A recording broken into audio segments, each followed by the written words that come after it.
Hello दोस्तों, स्वागत है आप सभी का आज की हमारी इस नई वीडियो में। मैं उम्मीद करती हूँ आप सभी अच्छे होंगे और स्वस्थ होंगे। तो दोस्तों, जैसा कि आप देख पा रहे हैं कि आज की इस वीडियो में हम जो नेशनल इंश्योरेंस कंपनी की तरफ से नोटिफिकेशन निकाली गई है उसके बारे में सारी जानकारी लेंगे। इसमें जो आपकी कितनी पोस्ट रहेंगी, कौन कौन सी पोस्ट रहेगी और आपकी क्या योग्यता रहेगी इस पोस्ट को अप्लाई करने के लिए, और साथ ही साथ आपको क्या जो है सैलरी दी जाएगी, कैसे आप इसे अप्लाई कर सकते हैं, वो सब हम इस वीडियो में जानेंगे।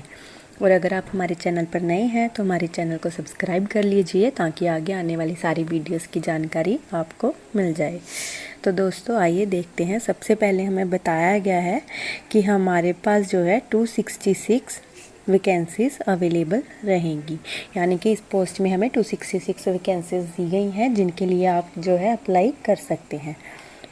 उसके बाद हमें इम्पॉर्टेंट डेट्स बताई गई हैं, यानी कि आप कब से लेकर के कब तक अपने फॉर्म को अप्लाई कर सकते हैं। तो दोस्तों, जैसा कि आप देख पा रहे हैं, जो हमारा नोटिफिकेशन है वो 12 जून को जो है आ गया था। तो आप 12 जून से लेकर के 3 जुलाई तक जो है एग्ज़ाम को फिल कर सकते हैं, यानी कि अपनी एप्लीकेशन सबमिट करवा सकते हैं। और जो आपकी एप्लीकेशन फ़ीस रहेगी उसकी डेट भी बिल्कुल सेम रहेगी, यानी कि एग्ज़ाम फिल करने के बाद जो आपको फ़ीस पे करनी है उसकी डेट रहेगी आपकी 12 जून से लेकर के 3 जुलाई तक की। तो दोस्तों, आप जितनी जल्दी हो सके इस फॉर्म को फिल कर दीजिएगा। उसके बाद जो आपका फ़ेज़ 1 का एग्ज़ाम रहेगा वो आपका 20 जुलाई को जो है हो जाएगा। बट ये जो डेट रहेगी ये टेंटेटिवली रहेगी, यानी कि इसे चेंज किया जा सकता है, बट ज़्यादातर उम्मीद रहेगी कि इस एग्ज़ाम को 20 जुलाई को जो है ले लिया जाएगा। उसके बाद जो आपका फ़ेज़ 2 का एग्ज़ाम रहेगा ये आपका 31 अगस्त को रहेगा, और इसके लिए जो आपके कॉल लेटर्स रहेंगे वो टाइम पर आपको जो है बाद में बता दिए जाएंगे। तो दोस्तों, ये थी आपकी सारी इम्पॉर्टेंट डेट्स की जानकारी। उसके बाद देख लेते हैं कि हमें कौन कौन सी वैकेंसी दी गई है, कितनी कितनी उसमें सीट्स रहेंगी। तो दोस्तों, जैसा कि आप देख पा रहे हैं, सबसे पहले हमें जो है स्पेशलिस्ट के बारे में बताया गया है। इसमें हमारे पास सबसे पहली जो वैकेंसी रहेगी वो डॉक्टर्स के लिए रहेगी, जो कि 10 जो है हमारे पास नंबर ऑफ़ पोस्ट रहेंगी। उसके बाद लीगल में आ जाएगा, उसके लिए हमारे पास 20 पोस्ट अवेलेबल हैं। फाइनेंस में हमारे पास 20 पोस्ट अवेलेबल हैं। इंफॉर्मेशन टेक्नोलॉजी में भी 20 पोस्ट अवेलेबल हैं। एंड ऑटोमोबाइल इंजीनियर्स में भी हमारे पास जो है 24 पोस्ट जो है अवेलेबल रहेंगी। उसके बाद हमें स्पेशलिस्ट बैकलॉग के बारे में बताया गया है, जो हमारा क्या है नेक्स्ट सेक्शन रहेगा। इसमें भी हमारे पास डॉक्टर की पोस्ट रहेगी जो कि 4 रहेंगी, फाइनेंस में रहेगी 1 एंड ऑटोमोबाइल इंजीनियर्स में भी 1 रहेगी। तो ये आपकी जो है टोटल पोस्ट कितनी बन जाएंगी 96। उसके बाद हमें आगे बताया गया है जर्नलिस्ट की पोस्ट के बारे में, जिसके लिए आपके पास टोटल वैकेंसी रहेगी 170, यानी कि आपकी 170 एंड 96 पोस्ट को मिलाकर टोटल आपके पास जो है 266 पोस्ट जो है अवेलेबल रहेंगी। जितनी जल्दी हो सके आप इस पोस्ट के लिए अप्लाई कर दीजिएगा, जो भी इसके लिए एलिजिबल होगा। तो दोस्तों, आगे देख लेते हैं। आगे हमें बताया गया है इसमें आपके पास एक सर्विस कंडीशन रहेगी, यानी कि अगर आप इस पोस्ट के लिए सिलेक्ट हो जाते हैं, कोई भी इनमें से जो पोस्ट है उसके लिए आप सिलेक्ट हो जाते हैं, तो कम से कम 5 इयर्स के लिए जो है आपको अपनी इनिशियल प्लेस, यानी कि जहाँ पर आपको जो है ज्वाइनिंग मिलेगी वहाँ पर आपको काम करना ही पड़ेगा। उसके बाद आपको बताया गया है कि 10 साल के लिए जिस पोस्ट पे आपको, यानी कि अगर आप डॉक्टर हो, डॉक्टर की पोस्ट पे अगर आपको मिलती है ज्वाइनिंग, तो 10 साल के लिए आपको एक ही पोस्ट पर काम करना पड़ेगा। उसके बाद आप अपनी पोस्ट भी चेंज कर सकते हो। तो दोस्तों, ये थी आपकी सर्विस कंडीशन। बाकी आगे देख लेते हैं आपकी योग्यता क्या रहेगी इस पोस्ट को अप्लाई करने के लिए। तो दोस्तों, जैसा कि आप देख पा रहे हैं कि आपको जो है ये सारे एजुकेशन क्वालिफिकेशन सर्टिफिकेट जो है, जब आपकी ये जॉब अप्लाई करेंगे तो आपको ये सब अपलोड करना पड़ेगा। जैसा कि डॉक्टर के लिए, अगर आप डॉक्टर की पोस्ट के लिए अप्लाई करते हैं तो आपके पास MBBS, MD, MS या फिर कोई PG डिग्री होनी चाहिए, जो कि एक मेडिकल डिग्री रहेगी एक रिकॉग्नाइज्ड यूनिवर्सिटी से, या फिर कोई और अगर आपके पास फॉरेन डिग्री है इसके जो इक्विवेलेंट रहेगी वो भी आप जो है इसमें लगा सकते हैं। उसके बाद लीगल पोस्ट पे अप्लाई करने के लिए आपके पास ग्रेजुएशन या फिर पोस्ट ग्रेजुएशन होनी चाहिए, वो भी किस में होनी चाहिए, लॉ में होनी चाहिए, और साथ ही साथ आपकी डिग्री में जो है 60% मार्क्स भी होने चाहिए।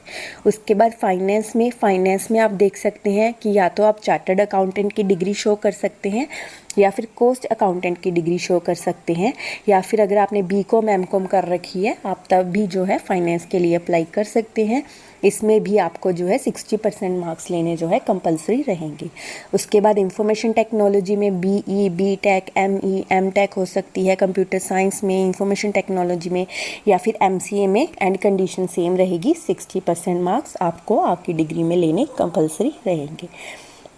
उसके बाद आपके पास आ जाएगा ऑटोमोबाइल इंजीनियरिंग, जिसमें आपके पास इंजीनियरिंग की डिग्री होनी चाहिए। ऑटोमोबाइल इंजीनियरिंग में BE, BTech, ME, MTech हो सकती है, और साथ ही साथ या फिर कोई डिप्लोमा हो सकता है जिसकी ड्यूरेशन कम से कम 1 साल होनी जो है ज़रूरी रहेगी, और 60% मार्क्स आपको लेने कंपलसरी रहेंगे। उसके बाद अगर आप जर्नलिस्ट की पोस्ट के लिए अप्लाई करते हैं, उसके लिए आपके पास ग्रेजुएशन या फिर कोई भी पोस्ट ग्रेजुएशन होनी चाहिए, कोई भी स्ट्रीम में हो सकती है। इसके लिए आपको कोई पर्टिकुलर स्ट्रीम नहीं बताई गई है, तो ये आप कोई भी जो है फील्ड में आपकी ग्रेजुएशन जो पोस्ट ग्रेजुएशन कर रखी है, तो आप इस पोस्ट के लिए अप्लाई कर सकते हैं, जिसमें आपको कम से कम 60% मार्क्स जो है लेने कंपलसरी रहेंगे। अगर आपके 60% मार्क्स हैं आपकी डिग्री में, तो आप इस पोस्ट को बेफिक्र होकर अप्लाई कर सकते हैं। तो दोस्तों आगे देख लेते हैं। आगे हमें बताया गया है कि आपकी एज लिमिट क्या रहेगी। तो दोस्तों जैसा कि आप देख पा रहे हैं, आपकी जो मिनिमम एज लिमिट रहेगी वो 21 ईयर्स रहेगी, एंड जो मैक्सिमम रहेगी वो 30 ईयर्स रहेगी। इसके साथ ही आपको रिलैक्सेशन का भी बताया गया है कि SC ST के लिए 5 ईयर्स की रिलैक्सेशन रहेगी, OBC के लिए 3 ईयर्स की रिलैक्सेशन रहेगी, जो डिसेबल्ड पर्सन है उनके लिए 10 ईयर्स की रिलैक्सेशन रहेगी, एक्स सर्विसमैन के लिए 5 ईयर्स की रिलैक्सेशन रहेगी, और अगर कोई डिफेंस सर्विस पर्सोनल से है तो उसके लिए 3 ईयर्स, अगर कोई SC ST है तो उसके लिए 8 ईयर्स। और साथ ही उसके बाद हमें बताया गया है कि जो भी आप एक्स सर्विस मैन है उनमें कौन कौन आएगा, आप उस सारी जानकारी यहाँ से जो है ले सकते हैं, जो कि आपके ऑफिशियल नोटिफिकेशन में आपको मिल जाएगी। इसका लिंक मैं डिस्क्रिप्शन में दे दूँगी। उसके बाद दोस्तों देख लेते हैं, हमें बताया गया है कि जो आपका सिलेक्शन प्रोसेस रहेगा वो क्या रहेगा, यानी कि आप जब भी एप्लीकेशन फिल करेंगे उसके बाद आपको क्या क्या प्रोसेस जो है पास आउट करना पड़ेगा इस पोस्ट के लिए सिलेक्ट होने के लिए। तो दोस्तों सबसे पहले आपका जो है एक प्रीलिमिनरी एग्जामिनेशन होगा जो कि ऑनलाइन ही होगा। उसके बाद जो है आपका एक मेन एग्जामिनेशन रहेगा, ये भी आपका जो है ऑनलाइन ही लिया जाएगा। तो दोस्तों सबसे पहले फर्स्ट एग्जामिनेशन में देख लेते हैं जो आपका फेज़ 1 रहेगा, प्रीलिमिनरी एग्जामिनेशन। इसमें आपसे 3 सेक्शन जो है पूछे जाएंगे, जो कि रहेगा English, reasoning and quantitative aptitude यानी कि मैथ। सारे जो है ऑब्जेक्टिव क्वेश्चंस रहेंगे यानी कि MCQs रहेंगे, और आपके इंग्लिश के 30 क्वेश्चंस रहेंगे, रीजनिंग एंड मैथ के जो है 35 क्वेश्चंस रहेंगे। हर क्वेश्चन 1 नंबर का रहेगा, तो आपका जो टोटल एग्ज़ाम है वो टोटल 100 मार्क्स का बन जाएगा। हर एक सेक्शन के लिए आपको अलग अलग से टाइम दिया जाएगा, जो कि बिल्कुल इक्वल रहेगा, यानी कि 20 मिनट्स आपको दिए जाएंगे। और जो एग्ज़ाम की लैंग्वेज रहेगी वो 2 रहेंगी, इंग्लिश एंड हिंदी।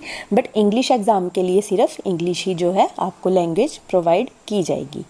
उसके बाद जो है आपका फेज़ 2 रहेगा, यानी कि मेन एग्ज़ाम जो भी फेज़ 1 में सिलेक्ट हो जाएगा उसको फेज़ 2 के लिए एक कॉल लेटर आएगी, तो उनको जो है फेज़ 2 का एग्ज़ाम देना पड़ेगा, जिसमें आपसे सबसे पहले ऑब्जेक्टिव टाइप क्वेश्चंस जो है पूछे जाएंगे, जिसमें जो है आपके 5 सेक्शंस रहेंगे, रीजनिंग का, इंग्लिश का, GA का, कंप्यूटर की नॉलेज रहेगी और क्वांटिटेटिव एप्टीट्यूड रहेगा। हर एक सेक्शन से आपको 50-50 क्वेश्चन जो है पूछे जाएंगे। हर एक क्वेश्चन 1 नंबर का रहेगा, तो आपका जो टोटल एग्ज़ाम है वो 250 मार्क्स का बन जाएगा। तो जैसे कि मैंने पहले बताया था कि आपका जो है एग्ज़ाम 2 लैंग्वेजेस में रहेगा, इंग्लिश या फिर हिंदी, जिसमें भी आप कंफर्टेबल रहेंगे उस लैंग्वेज को आप सिलेक्ट कर सकते हैं। उसके बाद हमें टाइम बताया गया है, हर एक सेक्शन के लिए आपको अलग से टाइम दिया जाएगा।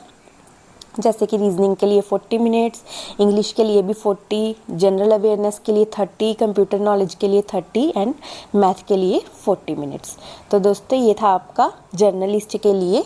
उसके बाद अगर कोई स्पेशलिस्ट के लिए अप्लाई करता है तो उसके लिए आपका अलग से रहेगा फेज़ 2, जिसकी जानकारी अभी मैं आपको दूंगी, जिसमें आपका रहेगा एक रीजनिंग का टेस्ट रहेगा, उसके बाद इंग्लिश का रहेगा, उसके बाद जनरल अवेयरनेस का रहेगा, उसके बाद कंप्यूटर नॉलेज रहेगी, फिर क्वांटिटेटिव एप्टीट्यूड, और जिस स्पेशल स्ट्रीम में आपने जो है एग्ज़ाम फिल करा है उस स्पेशल स्ट्रीम का भी आपका एक अलग से एग्ज़ाम रहेगा।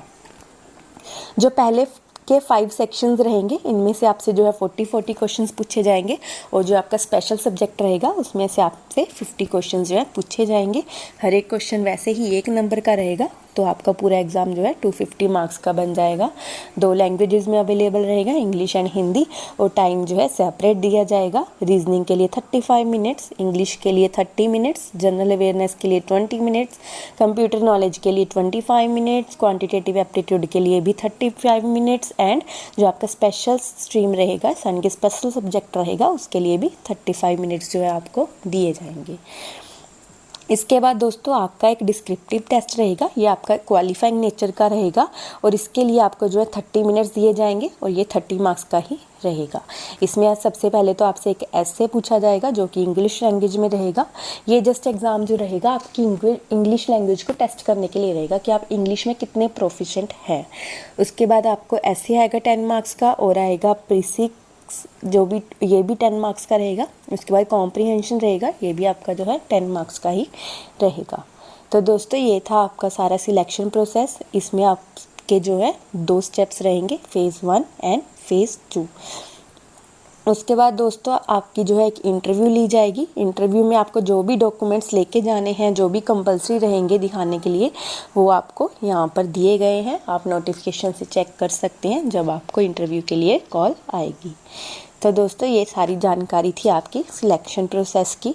इसके बाद आपकी जो है फाइनल सिलेक्शन हो जाएगी, जिसकी आपको एक लिस्ट दी जाएगी, ऑनलाइन लिस्ट आएगी। उसमें आपका जो है पता चल जाएगा कि कौन क्वालिफाई कर रहा है और कौन नहीं।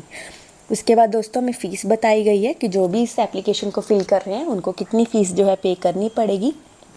तो जैसा कि आप देख पा रहे हैं, SC ST एंड जो भी डिसेबल्ड रहेंगे उनके लिए जो फ़ीस रहेगी वो 250 रुपीज़ रहेगी, और जो बाकी बचे हुए कैंडिडेट्स रहेंगे यानी कि SC ST एंड डिसेबल्ड को छोड़ के वो जो है 1000 रुपीज़ फ़ीस जो है पे करेंगे।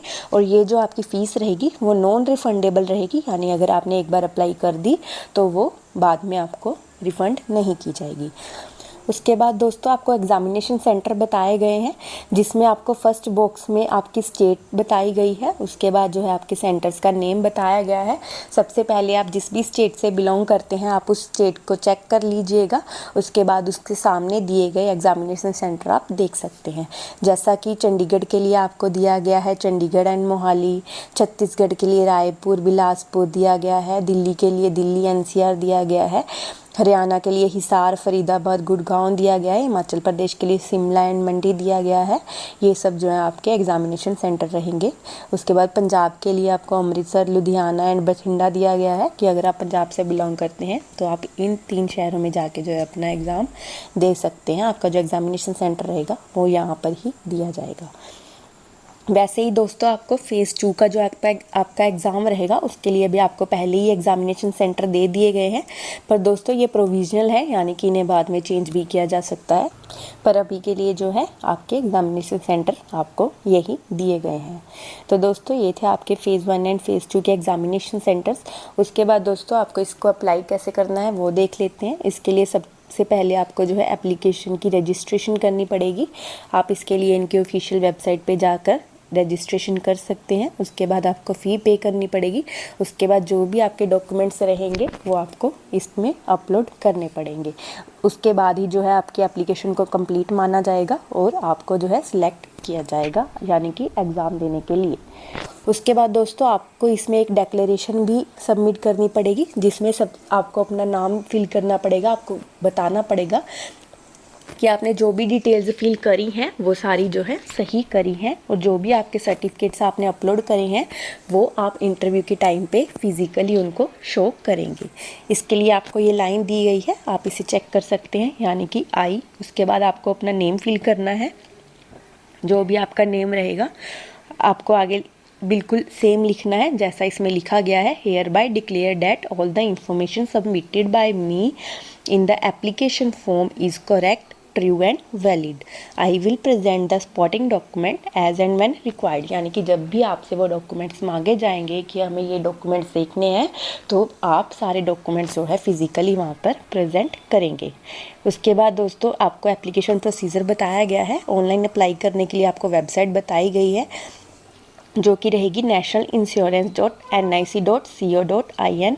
यहाँ पे जाके आप जो है अपनी रजिस्ट्रेशन कर सकते हैं, न्यू रजिस्ट्रेशन पर क्लिक करके। उसके बाद अपनी एप्लीकेशन फॉर्म फिल करके फ़ीस पे करके जो है अपने डॉक्यूमेंट्स अपलोड करके अपनी एप्लीकेशन को सबमिट कर सकते हैं।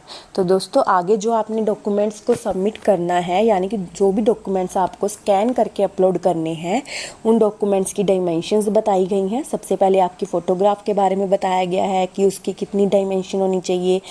उसके बाद जो आप सिग्नेचर करेंगे या फिर अपना लेफ़्ट थंब लगाएंगे, उसकी डिमेंशंस बताई गई हैं। उसके बाद जो है आपकी हैंड रिटन डिक्लेरेशन रहेगी, जो मैंने अभी आपको लाइन बताई थी वो आपकी हैंड रिटन डिक्लेरेशन रहेगी।